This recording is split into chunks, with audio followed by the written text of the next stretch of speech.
The clash between Everton and West Ham at Hill Dickinson Stadium finished with a 1-1 draw, a result that left both sets of fans with mixed feelings. Everton came into the match with confidence, eager to protect their home turf, while West Ham, under new manager Nuno Espirito Santo, looked determined to show resilience. The game offered a balanced mix of control, drama, and tension that kept supporters on edge until the very last whistle. Everton had slightly more control in possession, with just over 51%, but West Ham were never overwhelmed. The Toffees moved the ball well through midfield, often relying on James Garner and Kiernan Dewsbury-Hall to dictate rhythm. However, West Ham's organization out of possession, particularly under Nuno's pressing setup, made it difficult for Everton to carve out sustained pressure despite the early lead they secured. Michael Keane was the man who opened the scoring for Everton in the first half, nodding home a strong header from a Garner corner. The new stadium roared as the ball flew past Alphonse Areola, giving Everton the momentum they sought. It wasn't a flashy goal, but a classic set-piece strike that highlighted Keane's aerial dominance and Everton's ability to capitalize on dead ball situations in big moments. West Ham, though shaken, did not crumble. Their wide play and quick counters began to test Everton's back line. Jarrod Bowen, as always, was a menace, cutting inside from the right flank and searching for space. His work rate and movement forced Everton's defenders to stay alert, and when the chance came in the second half, he seized it with a strike that took a deflection before finding the back of the net. The goal from Bowen not only silenced the home crowd, but also underscored his importance as West Ham's talisman. He consistently looked to make something happen, whether through long runs or quick 1-2 exchanges. His equalizer marked the first goal an opponent had scored at Everton's new ground, a small but significant piece of history that adds weight to his already growing reputation.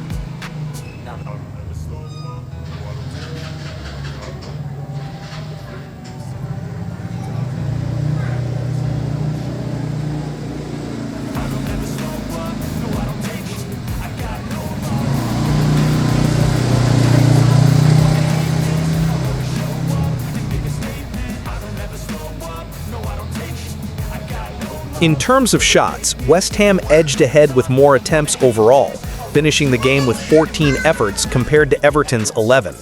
The Hammers were slightly less accurate, managing 4 on target against Everton's 5, but the volume of their attempts reflected their growing confidence as the game wore on. Everton, despite fewer shots, had the clearer chances in front of goal. Alphonse Areola had a busy night for West Ham, making crucial saves to keep his side alive. He denied Beto twice in the second half with sharp reflexes and showed commanding presence during set pieces. His performance was one of the reasons West Ham managed to escape with a point, as Everton pushed harder after conceding, but couldn't find the finishing touch to secure all 3 points. Jordan Pickford, on the other hand, was solid but less tested. The Everton keeper made a couple of routine saves and had no chance with Bowen's deflected strike. His distribution was reliable, often launching counters with quick throws, but most of West Ham's attacking play came from areas that didn't force him into dramatic interventions. It was a calm outing for him compared to his opposite number. One of the talking points was the midfield duel. Everton relied on the energy and passing range of Dewsbury-Hall, who covered every blade of grass. He played a key role in linking defense to attack, yet frustration grew when he picked up a yellow card for a challenge that seemed more like a strong tackle than a reckless foul. The booking carries suspension consequences, sparking criticism from fans and pundits alike. West Ham's midfield, meanwhile, looked rejuvenated under Nuno. He made bold changes by dropping Ward-Prowse and giving more responsibility to players like Edson Alvarez and Tomas Souček. Their physical presence and ball recovery were crucial in keeping Everton from dictating tempo for too long. Souček, in particular, made several key interceptions and posed a threat in the box during set pieces.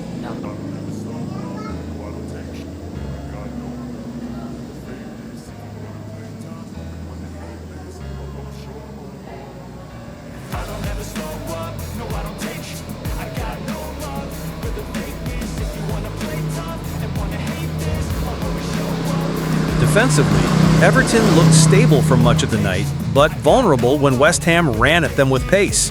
Vitaly Mykolenko and Nathan Patterson had to deal with constant pressure from Bowen and Lucas Paquetá drifting into advanced positions. While they held firm most of the time, the equalizer showed that Everton still struggled to manage second-phase moments when the ball breaks loose outside the box. West Ham's back line, under Nuno's reorganization, displayed grit and determination. Kurt Zouma and Naif Aguerd were constantly tested aerially by Everton's deliveries, but handled themselves with composure. Zouma made a standout block late in the second half that prevented what looked like a certain goal from Beto. Their resilience was crucial in ensuring Everton didn't snatch a late winner. Tactically, Nuno Espirito Santo showed his immediate influence.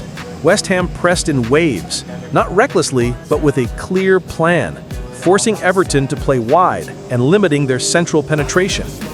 This shift was in contrast to Graham Potter's more passive style, and fans noticed the energy. Even though it's early days, Nuno's imprint is already visible in how compact and disciplined the Hammers looked throughout the contest. Sean Dyche, for his part, will feel Everton missed an opportunity. His team created enough chances and enjoyed phases of dominance, but the lack of a clinical edge cost them. Beto worked hard but lacked finishing precision, while Dominic Calvert-Lewin's absence was felt. Dyche set his team up to control possession, but without a ruthless striker, their efforts in the final third often fizzled out. From a statistical standpoint, Everton completed more passes, totaling over 480 compared to West Ham's 445, showing their slight edge in control. But West Ham covered more ground, outworking Everton in running stats. This physical effort mirrored their determination to adapt quickly to Nuno's demands, reflecting not only tactical discipline, but also mental resilience in a challenging away environment.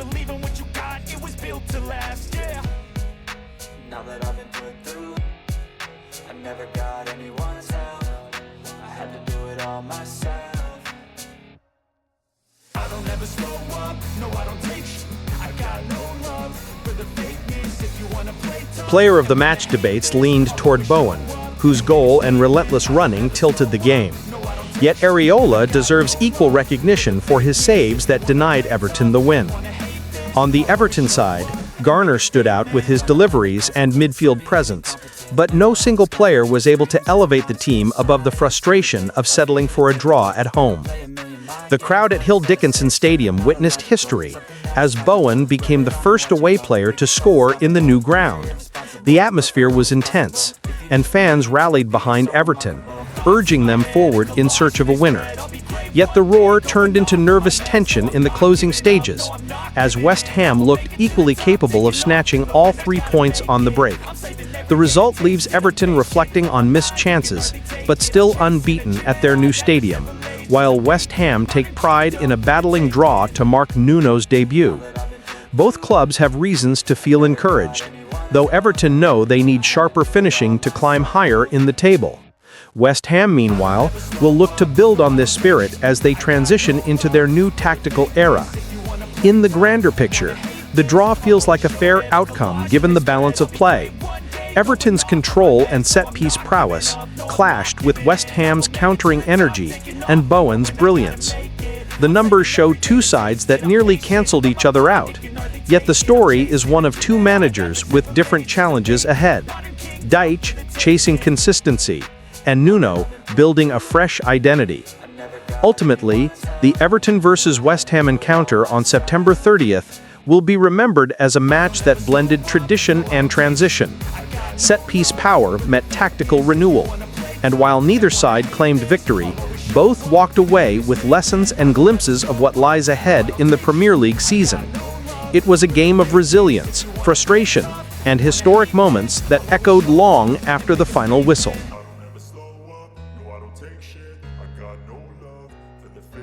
you wanna play tough and wanna hate this, I'll always show up.